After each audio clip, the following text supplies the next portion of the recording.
সূরা কাহফের ১০৩ নম্বর আয়াত। এই আয়াতে আল্লাহ তাআলা বলেন, কুল হাল নুনাব্বিউকুম বিল আখসারিনা আমালা। নবী আপনি বলেন, আমি কি তোমাদেরকে জানিয়ে দিব বিল আখসারিনা আমালা, আমলে অধিক ক্ষতিগ্রস্ত যারা, তাদের ব্যাপারে তোমাদেরকে কি জানিয়ে দিব? الذين ضل سعيهم في الحياة الدنيا وهم يحسبون أنهم يحسنون صنعا। যাদের পৃথিবীতে সব প্রচেষ্টা ব্যর্থ, যারা দুনিয়াতে যত চেষ্টা প্রচেষ্টা আছে সব ব্যর্থ হয়ে যাবে। দুনিয়াতে তারা অনেক চেষ্টা মুজাহাদা মেহনত করে, ওয়াহুম ইয়াহসাবুনা আন্নাহুম ইউহসিনুনা সুনআ, তারা মনে করে তারা ভালো কাজ করতেছে। আল্লাহ তাআলা বলেন, আমি কি তাদের ব্যাপারে বলবো যারা আমলে অধিক ক্ষতিগ্রস্ত?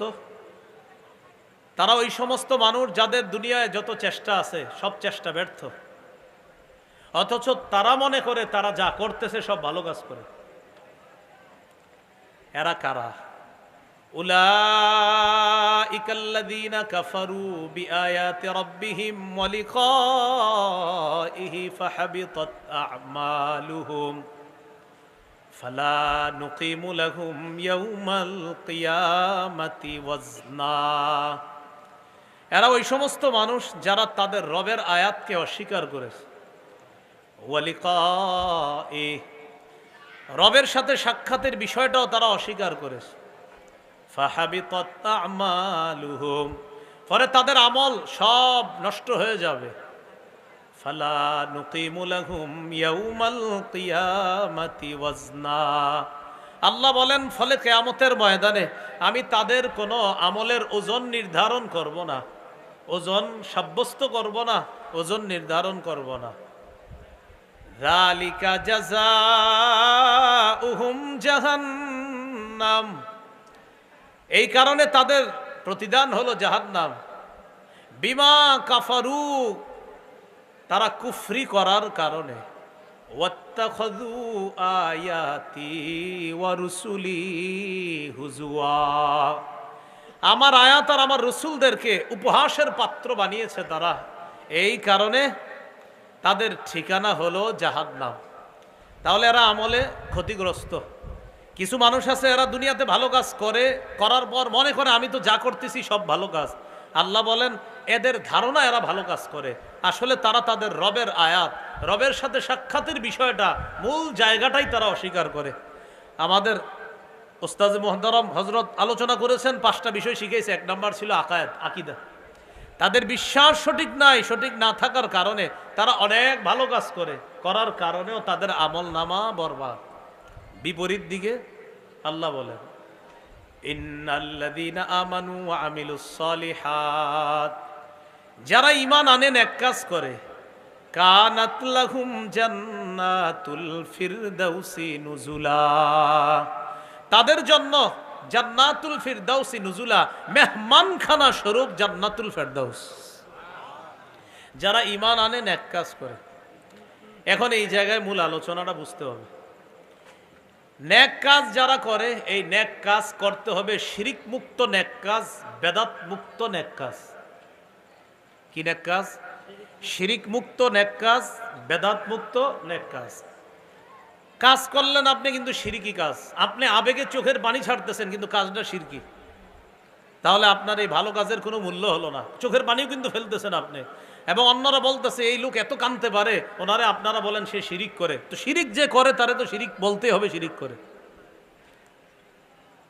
রাসূলুল্লাহ সাল্লাল্লাহু আলাইহি সাল্লাম তার সাহাবী মুআয ইবনে জাবাল রাদিয়াল্লাহু তাআলা আনহুকে বলেছেন, মুআয ইবনে জাবাল বলেন, আওসানি রাসূলুল্লাহ সাল্লাল্লাহু আলাইহি ওয়াসাল্লাম বিআশরি কালিমাত, রাসূলুল্লাহ সাল্লাল্লাহু আলাইহি সাল্লাম আমাকে 10টি বিষয়ে উপদেশ দিয়েছে।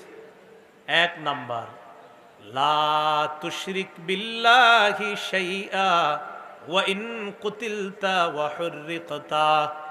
মুআয, তোমাকে যদি জ্বালিয়ে দেওয়া হয় তোমাকে যদি হত্যা করা হয় এরপরেও তুমি আল্লাহর সাথে শিরিক করবা না।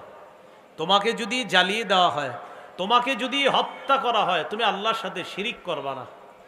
সহিহ বুখারীর 1237 নম্বর হাদিসের বর্ণনা, জিবরিল আমিন রাসূলুল্লাহ সাল্লাল্লাহু আলাইহি সাল্লামকে বলেন, বাশশির উম্মাতাকা আন্নাহু মান মাতা মিন উম্মাতিকা ওয়া হুয়া লা ইউশরিকু বিল্লাহি শাইআ দাখালাল জান্নাহ।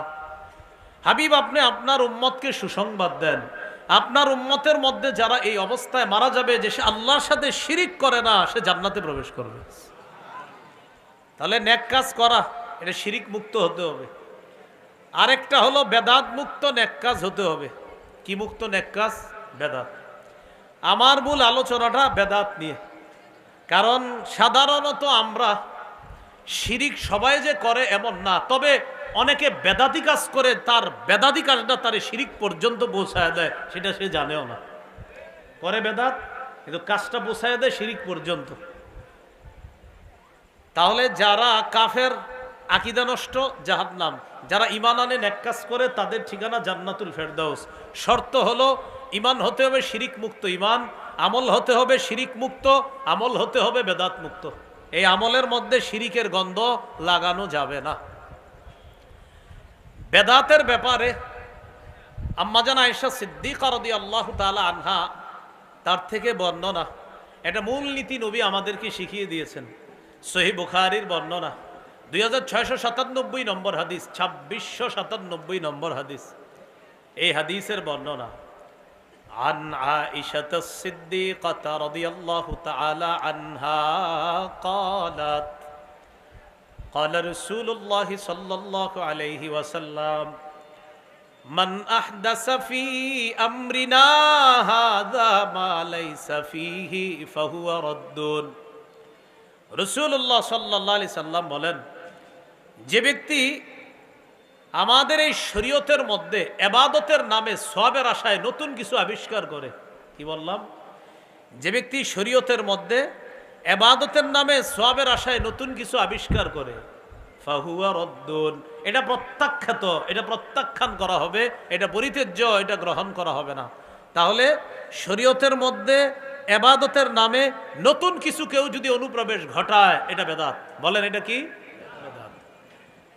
ইমাম মালিক রহমতুল্লাহি আলাইহির ঐতিহাসিক বক্তব্য, তিনি বলেন, মান ইবতাদা ফিল ইসলামি বিদআতান ইয়ারাহা হাসানা জাআমা আন্না মুহাম্মাদান খানার রিসালাহ فإن الله سبحانه وتعالى قال اليوم أكملت لكم دينكم وأتممت عليكم نعمتي ورضيت لكم الإسلام دينا।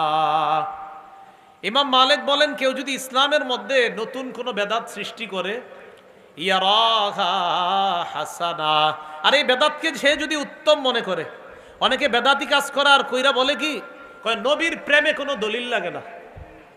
কি বলে? নবীর প্রেমে কোনো কি লাগে না? দলিল লাগে না।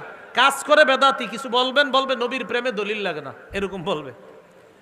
তো দেখেন কি বলতেছে ইমাম মালিক, বলে মান ইবতাদা ফিল ইসলামি বিদআতান ইয়ারাহা হাসানা, কেউ যদি ইসলামের মধ্যে বেদাত আবিষ্কার করে, বেদাত সৃষ্টি করে, আর এটারে সে যদি উত্তম মনে করে এটা আমার আবেগ, এটা আবেগী কাজ, এটা ভালো কাজ, উত্তম মনে করে, জাআমা আন্না মুহাম্মাদান খানার রিসালাহ, ওই ব্যক্তি কেমন যেন এই দাবি করতে চায় যে মুহাম্মদ সাল্লাল্লাহু আলাইহি সাল্লাম তার দায়িত্ব পালনে খেয়ানত করেছে, ত্রুটি করেছে।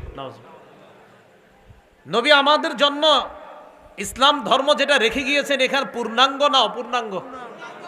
তো যেই ব্যক্তি ইসলামের মধ্যে বেদাত সৃষ্টি করে আর বলে এটাকে উত্তম, তাহলে সে কেমন যেন বলতে চায় মুহাম্মদ সাল্লাল্লাহু আলাইহি সাল্লাম পূর্ণ করে যেতে পারে নাই, তাই সে পূর্ণ করছে। তো ইমাম মালিক বলেন, ইসলামের মধ্যে কেউ বেদাত সৃষ্টি করে আর এটাকে সে যদি উত্তম মনে করে, কেমন যেন সে এই দাবি করতেছে যে মুহাম্মদ সাল্লাল্লাহু আলাইহি সাল্লাম তার রিসালাতের যে দায়িত্ব, এই দায়িত্ব পালনে খেয়ানত করেছে। দিল থেকে বলি নাউজুবিল্লাহ। অথচ আল্লাহ তাআলা ঘোষণা দিয়েছেন, আল ইয়াউমা আকমালতু লাকুম, আজ আমি তোমাদের জন্য দিনকে পরিপূর্ণ করে দিলাম। আল ইয়াউমা, আজ আকমালতু, পরিপূর্ণ করে দিলাম, লাকুম, তোমাদের জন্য, দীনাকুম, তোমাদের ধর্ম ইসলামকে পরিপূর্ণ করে দিলাম। এখন আপনারা বলেন, নবীজি কি পূর্ণাঙ্গ দিন রেখে গিয়েছেন? এটার মধ্যে কেউ যদি নতুন কিছু আবিষ্কার করে আর যদি এটাকে উত্তম মনে করে, এটাকে আমরা গ্রহণ করব না প্রত্যাখ্যান করব? আল্লাহ আমাদেরকে বুঝার তৌফিক দান করেন।